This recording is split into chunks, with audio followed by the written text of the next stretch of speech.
오늘은 요한계시록 15장 1절로 8절의 말씀을 살펴보겠습니다.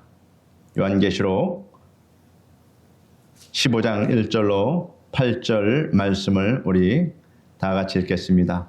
또 하늘에 크고 이상한 다른 이적을 보매 일곱 천사가 일곱 재앙을 가졌으니 곧 마지막 재앙이라. 하나님의 진노가 이것으로 마치리로다.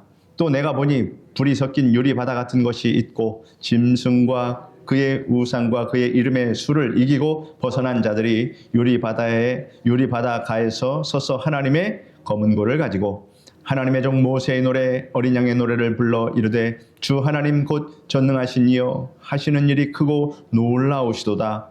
만국의 왕이시여 주의 길이 의롭고 참되시도다. 주여 누가 주의 이름을 두려워하지 아니하며 영화롭게 하지 아니하오리까. 오직 주만 거룩하시니이다. 주의 의로우신 일이 나타났음에 만국이 와서 주께 경배하리이다 하더라.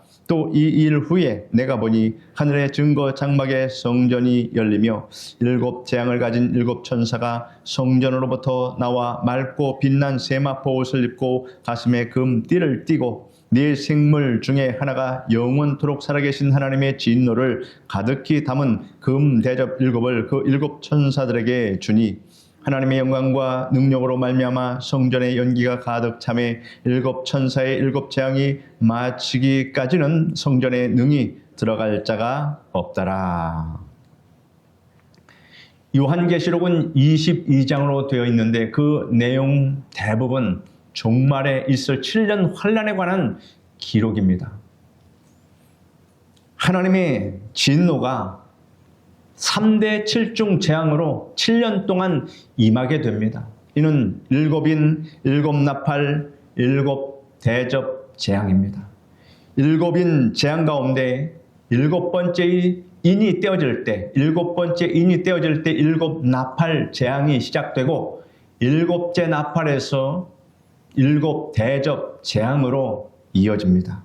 일곱 나팔 재앙에서 첫째, 둘째, 셋째, 넷째 차례대로 천사들이 나팔을 불었고 각기 재앙이 임했습니다.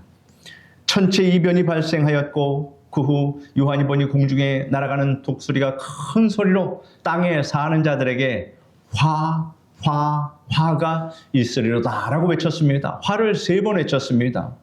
이는 이 외에도 세 천사의 나팔 소리가 남아 있음을 말하고 있는 것입니다. 즉 3번의 화가 있을 것을 예고한 것입니다.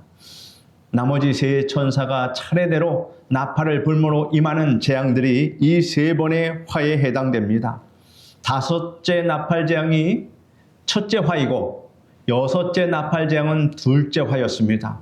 7째 나팔은 일곱 대접 재앙으로 이어지는 이 재앙이 바로 셋째 화가 됩니다.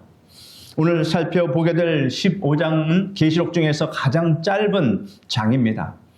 이 짧은 장에서 표현하는 환상은 진노의 일곱 대접을 쏟는 것에 대한 서론이며 예비 장면입니다. 이제 16장서부터는 이 일곱 대접 심판이 본격적으로 등장하게 됩니다.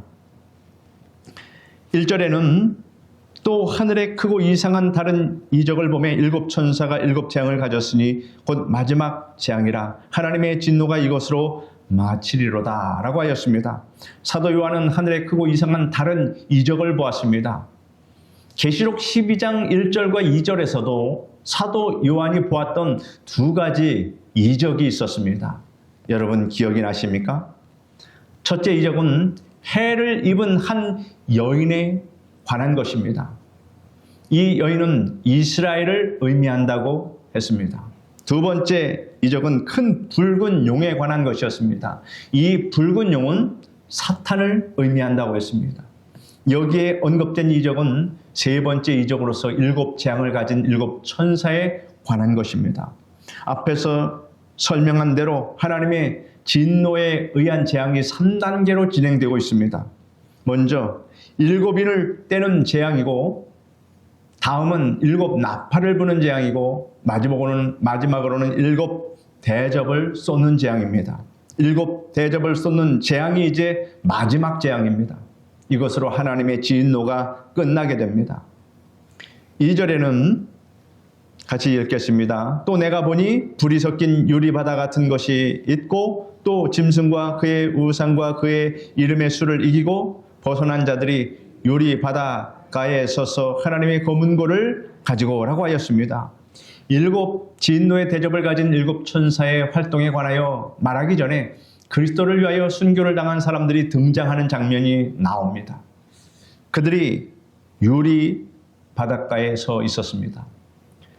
계시록 4장 6절에도 유리바다가 나와 있는데 그것은 하나님의 보호자 앞에 있는 수정과 같은 유리바다였습니다. 그러니 지금 나오는 바다와 계시록 4장 6절에 나오는 유리바다가 다르다 그런 얘기입니다. 여기는 불이 섞인 유리바다 같은 것이었습니다. 성경의 불은 다양한 의미를 가지고 있는데 특히 심판에 관련돼서 많이 사용됩니다. 그러나 여기 본문에서 불은 시험과 환난을 의미합니다. 그러므로 불이 섞인 유리바다는 시험과 환난의 바다를 의미한다 그런 얘기입니다. 불이 섞인 유리바다는 시험과 환난의 바다를 말하고 있다. 여기 등장하는 순교자들은 적그리스도의 치하에서 순교당한 무리들입니다. 불같은 시험과 환난을 이긴 자들입니다. 그들은 짐승과 우상에게 절하지 아니하고 그 이름의 수, 짐승의 수를 받지 아니하고 승리한 자들입니다. 순교자들은 잔인하고 야만적인 죽임을 당했는데도 성경은 이긴 자로 나타났다고 말씀하고 있습니다. 그들은 신앙을 지키기 위해서 죽었기 때문에 승리자가 된 것입니다. 만약 그들이 신앙을 배반하고 살아 있었다고 하면 패배자가 되었을 것입니다. 초대 교회에 관련된 기록을 보면 순교의 날을 뭐라고 부르냐면 승리의 날이라고 기록하는 것이 많이 있습니다.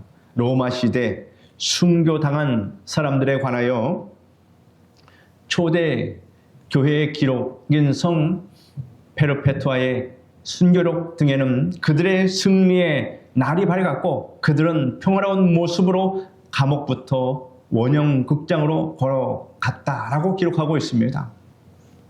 예수님이 말씀하시기를 누구든지 제 목숨을 구원코자 하면 잃을 것이요 누구든지 나를 위하여 제 목숨을 잃으면 찾으리라 말씀하셨습니다. 사도 바울은 말하기를 이는 내게 사는 것이 그리스도니 죽는 것도 유익함이라 하였습니다. 이는 그리스도를 위해 당하는 핍박과 고난을 두려워하지 않는 성도의 절실한 간증입니다. 순교사화에 이런 일화가 있습니다. 기독교인들을 체포하여 처형하는 현장에서 형을 집행 주관하는 자가 말하기를 지금이라도 신앙을 버리고 그 자리에서 나오면 살려주겠다 이렇게 말하니 그 중에서 한 사람이 신앙을 포기하고 걸어 나왔습니다. 그때 형을 집행하는 집행관들 중에 한 사람이 이렇게 말합니다. 배신자가 서 있던 그 자리로 걸어갈 수 없으니 나는 순교자들을 데리러 온 천사들과 함께 천국으로 가기로 결정했다. 이렇게 말합니다. 그 집행관은 죽음 앞에서 평온하고 밝은 표정을 하고 있는 그리스도인들을 보았고 천사들이 나타나서 그들 곁에 있는 것을 보았던 것입니다. 하나님께서 그 집행관의 영안의 눈을 열어주셨기에 이 장면을 보고 그 순간에 하나님을 믿고 순교를 당한 것입니다. 순교는 그리스도를 위하여 한순간에 목숨을 바쳐 충성하는 것입니다. 그러나 이러한 순교가 아니더라도 여러분도 날마다 순교하고 있음을 아시기를 바랍니다. 매일 매순간 마음과 뜻을 다하여 그리스도를 위해 살아가는 성도는 자신의 생명을 조금씩 꾸준히 주님께 드리는 순교자로 살아가는 것입니다. 이런 의미에서 우리는 다 주님을 위한 순교자다라고 하는 이 사실을 여러분 꼭 아시기를 바랍니다. 우리는 주님을 위해서 반드시 죽게 돼 있다라고 하는 이 사실을 우리가 생각하면서 살아야 합니다. 사람은 누구나 태어나는 순간부터 살면서 또한 죽어가고 있습니다. 신앙을 지키고 그리스도를 위해서 목숨을 바쳐 승리한 자들에게 약속된 것이 아시아의 7교회에 보낸 편지에 이렇게 언급이 되어 있습니다. 그들은 낙원에 있는 생명나무 과실을 먹습니다. 생명의 멸류관을 받으며 둘째 사망의 해를 받지 않습니다. 감추어둔 만나와 자신만이 알 수 있는 새 이름이 기록된 힌도를 받게 됩니다. 만국을 다스리는 권세를 받습니다. 흰옷을 입으며 그 이름이 생명책에 있음을 인정받습니다. 또한 하나님의 성전 기둥같이 귀중하게 됩니다. 그리스도와 함께 보좌에 앉는 특권을 누리게 됩니다. 이것이 장차 여러분이 받을 특권임을 성경은 증거하고 있다라고 하는 것을 볼 때 우리는 얼마나 복을 많이 받았는가라고 하는 것을 알아야 합니다. 본문 2절의 하반절을 보면 짐승과 그의 우상과 그의 이름의 수를 이기고 벗어난 자들이 요리 바닷가에 서서 검은 거를 가지고 있는 모습으로 묘사되었습니다. 찬송하며 연주하기 위한 것입니다. 요한계시록 5장 8절에도 네 생물과 24장로들이 각기 검은 거를 가지고 새 노래를 부르는 장면이 있습니다. 3절과 4절에는 하나님의 종 모세의 노래, 어린 양의 노래를 불러 이르되 주 하나님 곧 전능하신 이시여 하시는 일이 크고 놀라우시도다. 만국의 왕이시여 주의 길이 의롭고 참되시도다. 주여 누가 주의 이름을 두려워하지 아니하며 영화롭게 하지 아니하오리까. 오직 주만 거룩하시니이다. 주의 의로우신 일이 나타났음에 만국이 와서 주께 경배하리이다 하더라 하였습니다. 순교자들은 환난과 핍박을 이기게 하여 주신 하나님을 찬양하는 노래를 부릅니다. 계시록에는 지금까지 10번의 노래가 나옵니다. 4장에 2번, 5장에 3번, 7장에 2번, 11장에 2번, 그리고 지금 순교자들이 부르는 노래입니다. 모세의 노래는 이스라엘 백성이 모세의 인도 아래 홍해를 안전하게 건넌 후 하나님을 향해 부른 노래입니다. 이 노래는 출애굽기 15장 1절에서 18까지 있습니다. 이 노래는 유대인의 기억에 영영이 새겨질 그러한 노래입니다. 유대인들은 이 노래를 매 안식일 밤의 예배 시에 회당에서 소리 높여 찬송했습니다. 이스라엘 자손들은 홍해 가운데 열린 길을 통하여 건너갔고 추격하는 애굽 군대는 그 물이 원래대로 돌아감으로써 모두 수장되었습니다. 기적적인 구원을 얻은 이스라엘 자손은 기쁨과 감격에 가득 찬 목소리로 목이 터져라 외치며 감격스러운 찬송을 불렀습니다. 만약 여러분이 그 자리에 있었다면 여러분도 똑같이 그렇게 행동했을 것입니다. 자칫 잘못하면 죽을 운명이었으나 하나님께서 길을 열어주심으로 바다를 갈라주심으로 구원을 받았으니 그 생명의 경각에서 구원을 받은 그 감격을 어떻게 찬송하지 않을 수가 있겠습니까? 남녀노소 모두 할 것 없이 찬송을 불렀습니다. 성도들이 보통 가정에서 예배할 때 온 가족이 함께 찬송을 부릅니다. 가족이 정기적으로 함께 모여 찬송 부르는 것은 은혜로운 장면입니다. 성도들은 교회 생활을 통해 함께 찬송하는 시간을 많이 가져야 합니다. 이는 그리스도인의 삶의 활력소이며 우리의 특권입니다. 성도들의 찬송은 처음에서 우러나오는 고백입니다. 찬송은 우리 개인의 간증이요 고백으로서 부르는 것입니다. 가사를 지은 사람의 개인적인 체험에서 비롯된 것이라고 하여도 성도들이라면 누구나 공감하고 공유할 수가 있는 것입니다. 예를 들면 저 높은 곳을 향하여 날마다 나아갑니다. 이런 찬송이 있습니다. 이 찬송 가사는 천국을 향하여 날마다 나아가고 있는 것을 알고 확신하며 부르는 것입니다. 외출하였다가 돌아가면 자신이 가는 집이 있음을 의심하지 않듯이 이 땅에서의 나그네 길이 끝나면 아버지 집, 천국이 있다는 것은 결정적이고 확정적인 것입니다. 예수님이 이에 친히 우리에게 약속하신 말씀이 있습니다. 우리 다 같이 읽어봅시다. 너희는 마음에 근심하지 말라. 하나님을 믿으니 또 나를 믿으라. 내 아버지 집에 거할 곳이 많도다. 그렇지 않으면 너에게 일렀으리라. 내가 너희를 위하여 거처를 예비하러 가노니 가서 너희를 위하여 거처를 예비하면 내가 다시 와서 너희를 내게로 영접하여 나 있는 곳에 너희도 있게 하리라.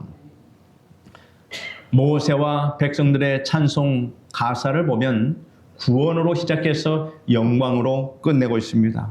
애굽에서 구원해 주시고 홍해에서 구원해 주신 일로부터 시작하여 하나님이 예비하신 적과 꿀이 흐르는 가나안 땅, 그 영광스러운 곳에 이르기까지를 노래하고 있습니다.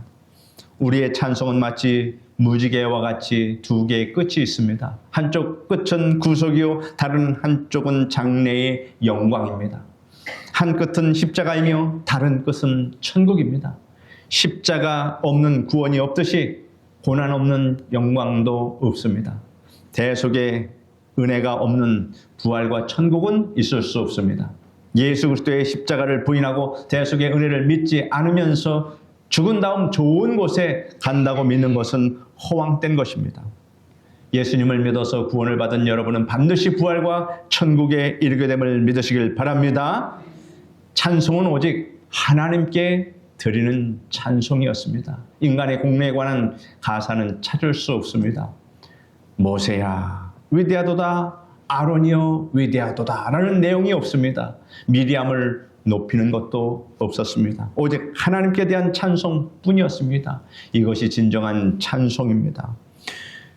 본문에서 모세의 노래, 어린 양의 노래라고 형용한 이유는 모세의 활동과 그리스도께서 하신 일의 일관성을 나타내고 있습니다. 모세가 이스라엘 백성들을 애굽에서 인도하여 홍해를 건너게 한 것은 그리스도께서 성도를 구속하시어 천국으로 인도하시는 모형이며 그림자였습니다. 순교자들이 불 섞인 요리 바닷가에 서서 노래하는 장면도 이스라엘 백성이 홍해를 건넌 후 노래하는 것과 연관성이 있습니다. 이스라엘 백성이 방금 그들이 건넌 홍해를 바라보았을 때 하나님의 불기둥이 홍해에 반사되어 불 섞인 바다처럼 보였을 것입니다.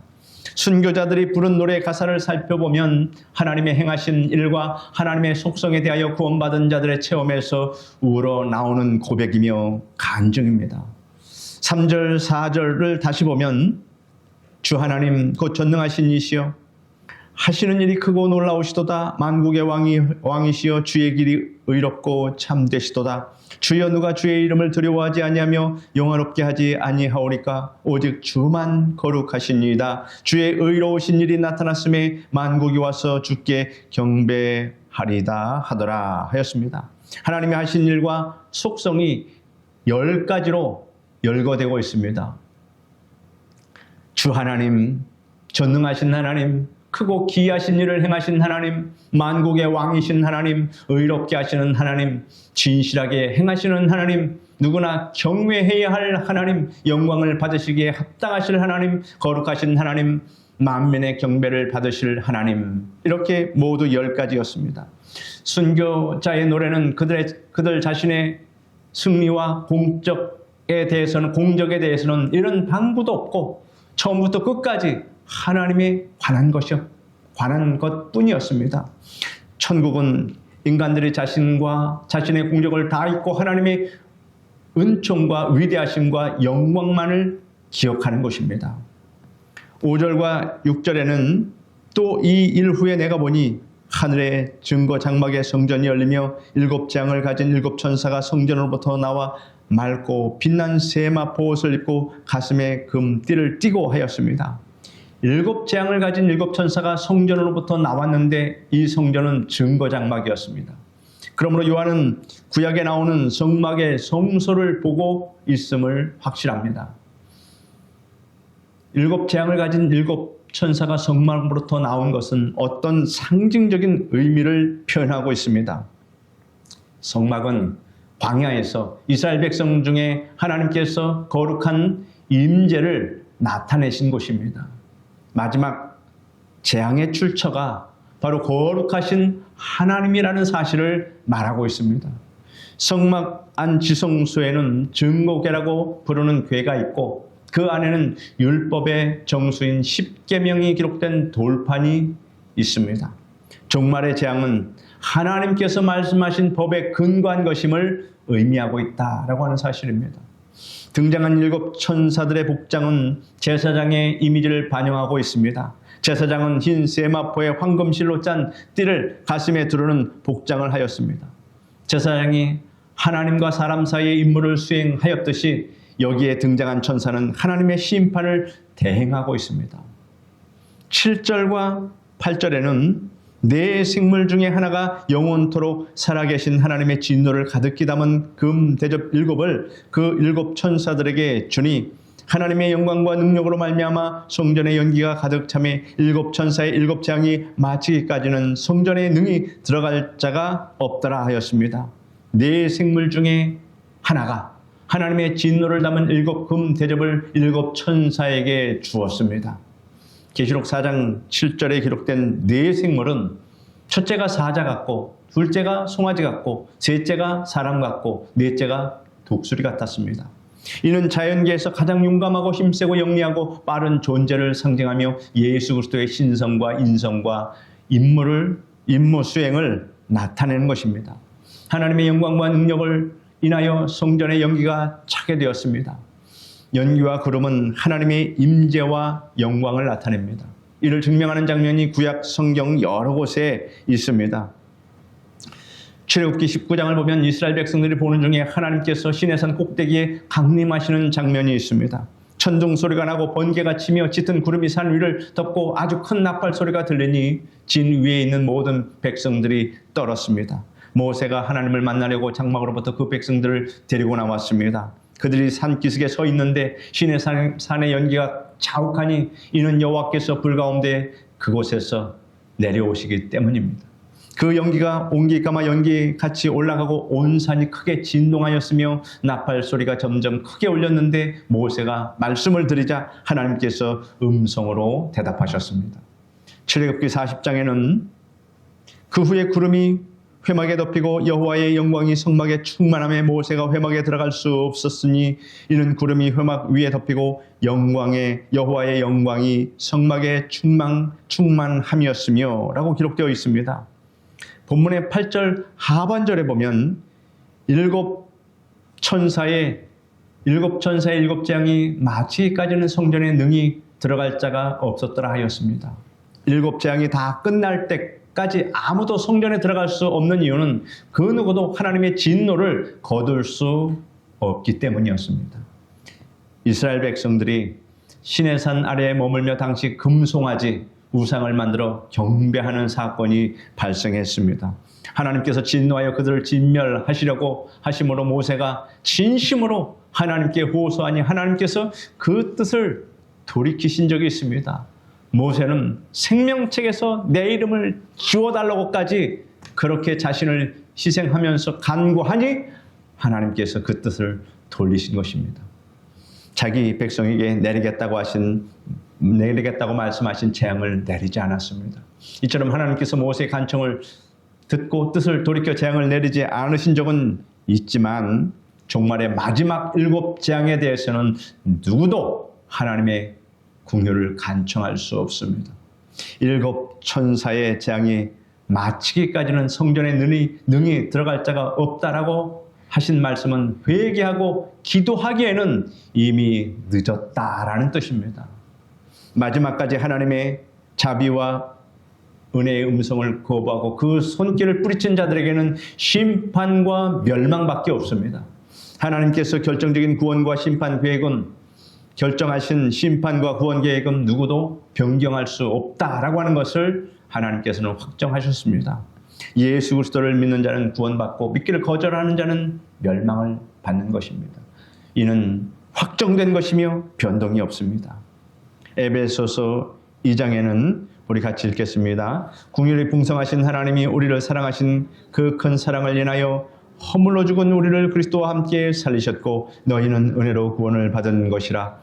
또 함께 일으키사 그리스도 예수 안에서 함께 하늘에 앉으시니 라고 기록되어 있습니다. 사랑하는 성도 여러분, 그리스도인의 미래는 이미 확정되어 있음을 믿으시길 바랍니다. 이것이 바로 확정된 계시의 말씀입니다. 요한계시록은 변경할 수 없습니다. 확정된 계시이기 때문입니다. 그리스도인들은 변동되지 않는 최종 결과를 알고 있으며 결과를 향한 과정으로서 우리는 하루하루 지금 살아가고 있다라고 하는 사실입니다.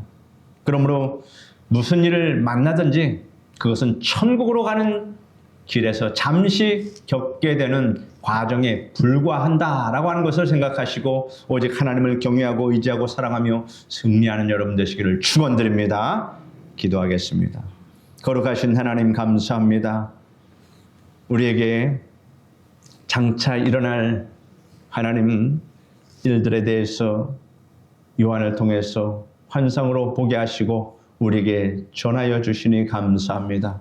요한계시록의 말씀은 최종적인 것이며 확정적인 것이며 결코 변동되지 아니하는 하나님의 뜻임을 알고 우리가 천국으로 가는 그 날까지 하나님 오직 하나님을 경외하고 의지하고 사랑하며 살아갈 수 있도록 도와주시옵소서. 예수님의 이름으로 기도드립니다. 아멘.